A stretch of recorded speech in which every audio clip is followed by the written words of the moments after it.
Hi, I'm Rick at Rick Turns, and today's video is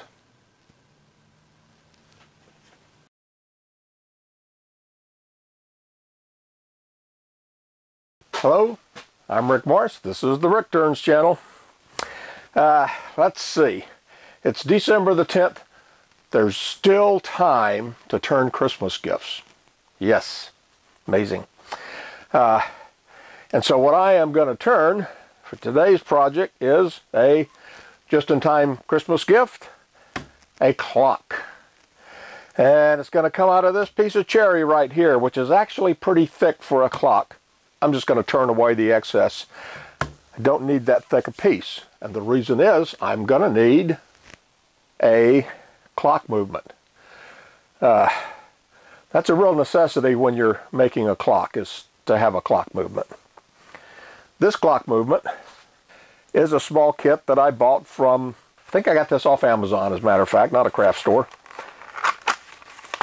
The clock kits will generally come with hands, which I just bent.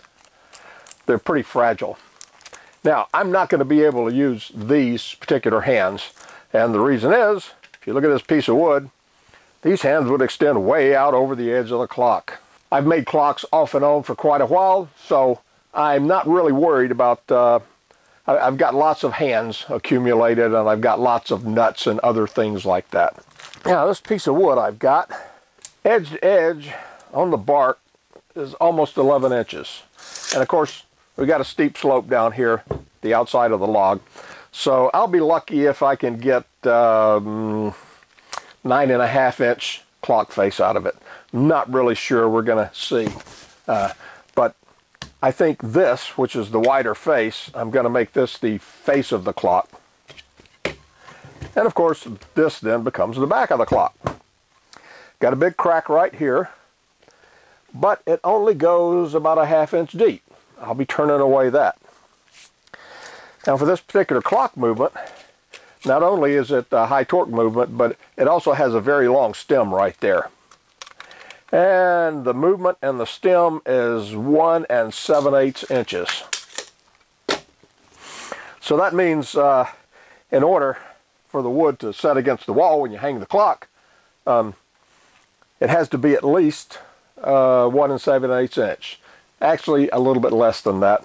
And the reason is, this part of the clock movement has to protrude out the front, because this right here, these little white pieces, these are the, this is where the hands attach. Makes sense? So I'm going to turn this bowl, I'm going to turn this clock face probably about, I'm going to turn it about 2 1/4 inches thick. And then I'll have to turn a hole in the back for the movement to fit in. So, first thing I'm going to do, cut a circle out on the bandsaw right here. This one's a little bit less than 10 inches. That's about right. So I'm going to put it on there like that. And this is going to be my circle to start with. So I've got my circle marked out here. Got a bandsaw out. Drill a hole, get it mounted on the lathe. And after that, do some turning. But my videos have been running kind of long lately. I've been like 25 minutes, 23 minutes. That's really kind of long for a video. So today, I'm going to cut out the middleman. I'm going to cut out all that stuff, all that wasted video footage on the lathe, on the bandsaw, and everything else, because I can just do this.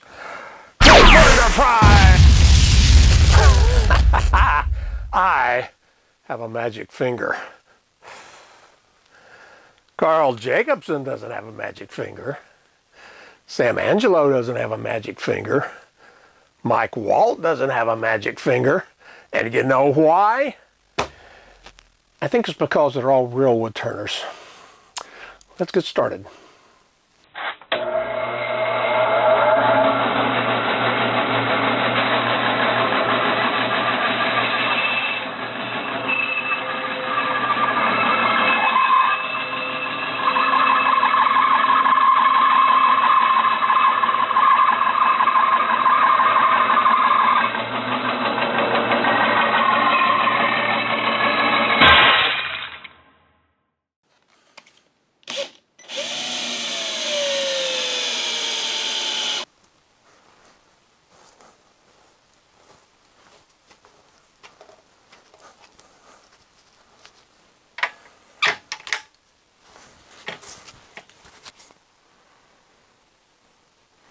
fairly well in balance. That's surprising.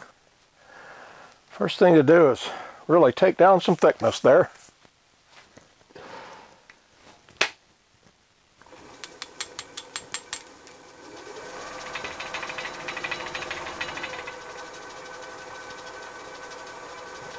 That's right about 700 RPM. And I'm going to be starting with my 5/8 inch bowl gouge.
Now I've got to have a recess down in here that will fit this, that this will go into. And I'm going to be using these jaws, and this is pretty good. I'm going to use this size as my recess. This is the recess size I need to cut. Now the depth, let's see here, the depth is about at the, if I cut the depth too deep, this is going to poke out too long. That's actually easy to account for. I just put a spacer right in here. So that's no big deal. And this, as I said before, that's about 2 inches or 50 millimeters. This would be smarter. So I want this to be recessed slightly. I want the back to fit up against the wall when I do it, so I need to cut this depth about like right here. And then I can cut away this much or more of the surface. I'm slightly over 1,000 RPM. And this is my homemade hollowing tool.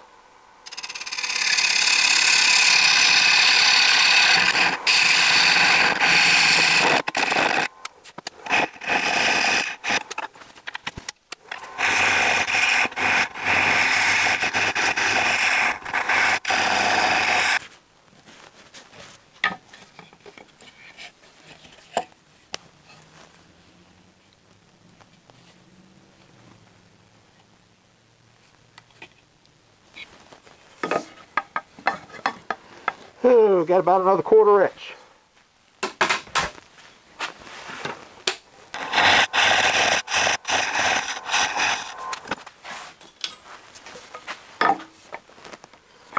All right, right on there.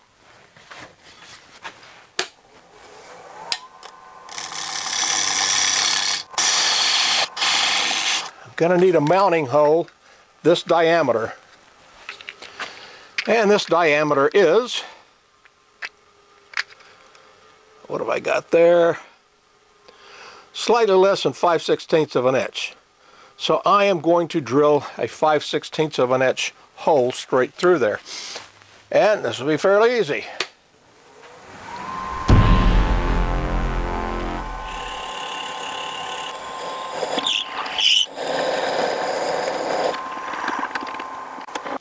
Don't think I'm all the way through there. Seems to be hitting a good bit of resistance, which would be the woodworm screw. Damn it! Probably trashed that bit. I really hate it when I make stupid mistakes on camera. Okay, I'm mounted on my chuck here. This is an SC4 chuck from Record. I've got 75 millimeter jaws, about 3 inches on there. What I want to do now is flatten down the front, and then got to take the thickness down such that the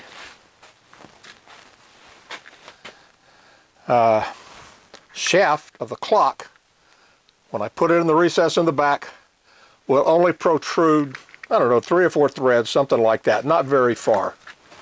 That won't be hard to do.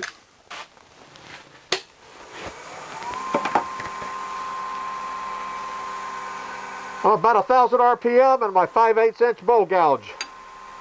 Even though this isn't a bowl.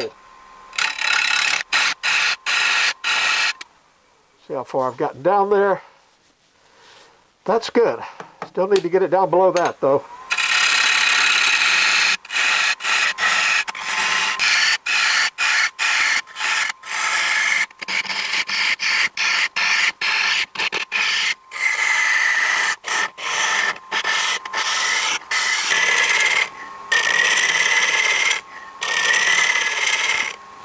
But what I want to do now, as a, I guess, sanity check, take it off the chuck. I hate to do that because it never goes in quite perfectly centered again. But I want to make sure I've got it right for this. Alright, you can see it's recessed well. Nope, I need to come down at least 1/4 of an inch there. Maybe even a little more.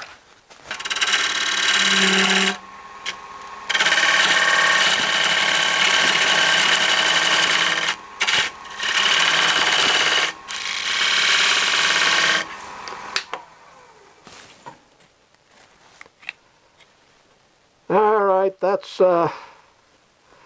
3/16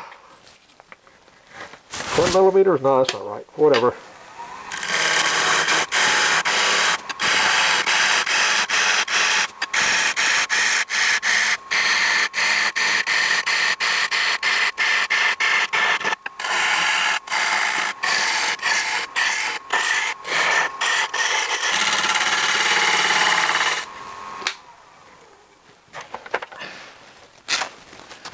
Design change. I'm going to leave this whole area right here sitting high like that, and then I'll put the hour markers right along the outside, and I've got about it's about 1 1/4 inches. I'm going to take that down another 1/8 of an inch to make it right on 1 1/4 inches. With the hour markers set out here, I think it'll look really good. Time to take it off again and check it out.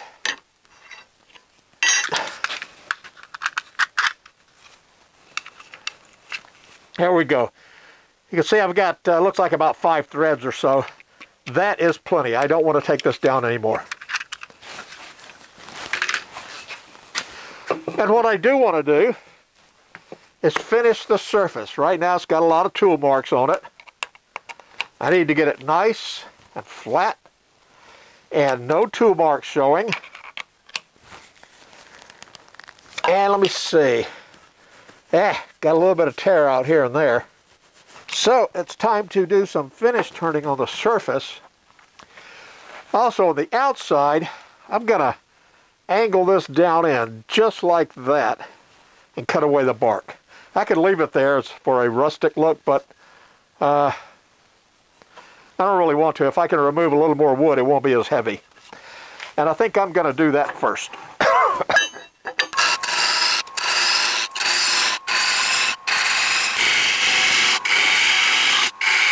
I'm going to use my super duper negative rake shear scraper, just like that, over all these surfaces. That'll give me a nice smooth surface. Just going to remove a tiny bit of wood, but not much.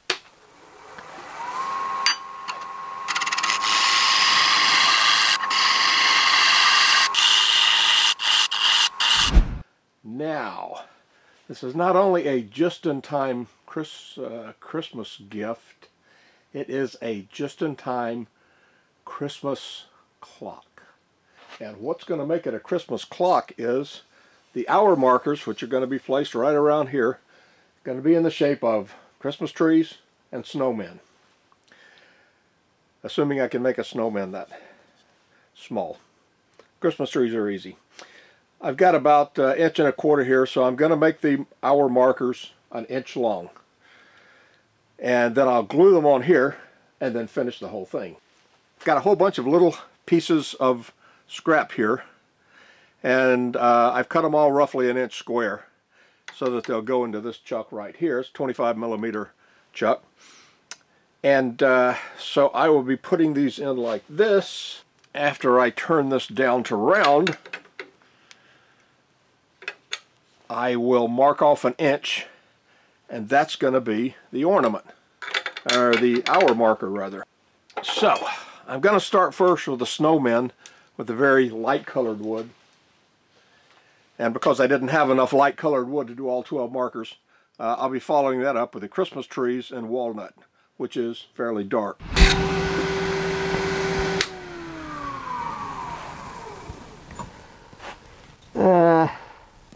Nope.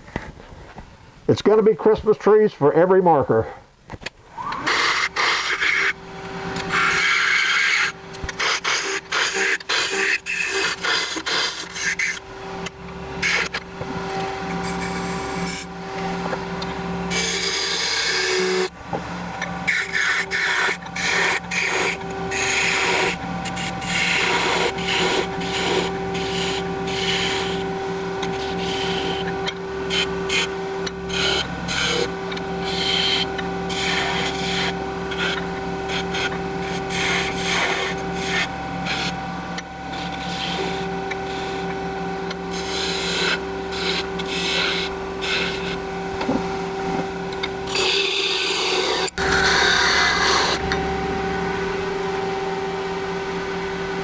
My first successful tree.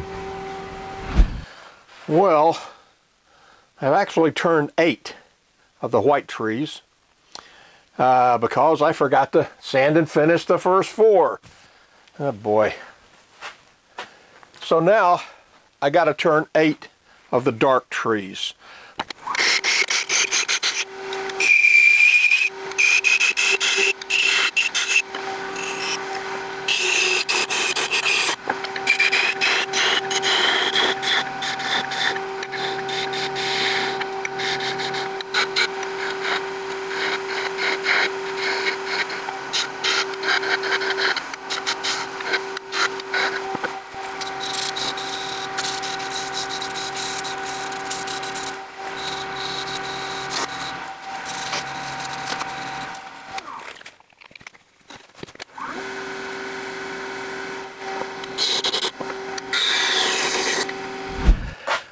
Got all my trees turned. 4 white and 8 dark. Now what I'm going to do is sand flat right there, and that will be glued on to the face of the clock. All right, I am ready almost to put these on, like right there. Going to glue them on with a little bit of epoxy because I'd rather use wood glue, but I can't really put any pressure on them, so I think epoxy might be better. Now what I've got here is my clock template that is with the different divisions around here, and I'm just going to mark it right here at each point. So everything is marked. I can take the template off of here, and now I need some epoxy. Now the white ones go at the 12 o'clock, 3 o'clock, 6 o'clock, 9 o'clock position. So a little bit of epoxy on there, and then I need to center this right on that mark.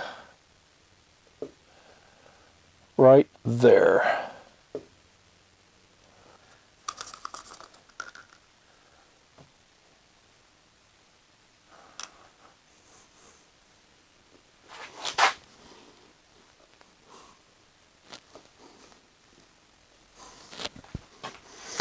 All right, everybody is in place.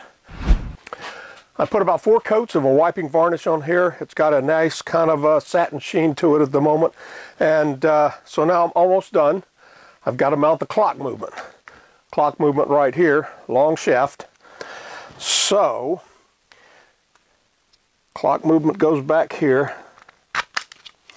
Doesn't really matter which direction the clock movement is pointing on the back. The calibration, when you put them all together, it's done by just moving the hands to the right position. Move both hands up to the 12 o'clock position, and presto, that becomes the 12 o'clock position. Okay, so I got the washer on there. I got the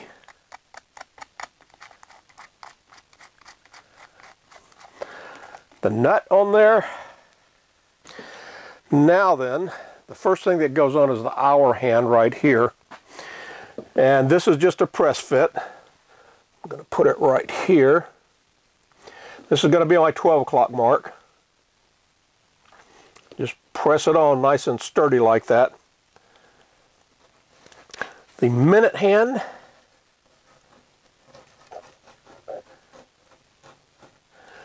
goes on right here. It is a shaped opening there. And then this tiny little nut goes on top of that.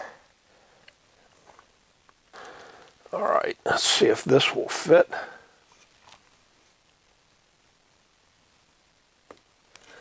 Feels like it. Yeah. All right, check these again. Looks good. And now I need a battery. And I have a battery. These little movements generally will take a AA. All right, and they also have a hand movement right here. Let me get that squared away one more time. All right. It is 7 minutes past 1. So I'm just going to roll this around to about 7 minutes past 1. Ha! And it's done. 12 o'clock position, 3, 6, 9. Okay, we're done. And it actually turns out pretty good looking. It looks better when you look at it this. When you're looking straight down on it, I don't know, it just looks kind of weird. But when you're looking straight in on it like this, well, it looks like a clock. It looks like a Christmas clock. All right, that's all I have for today. See you next video.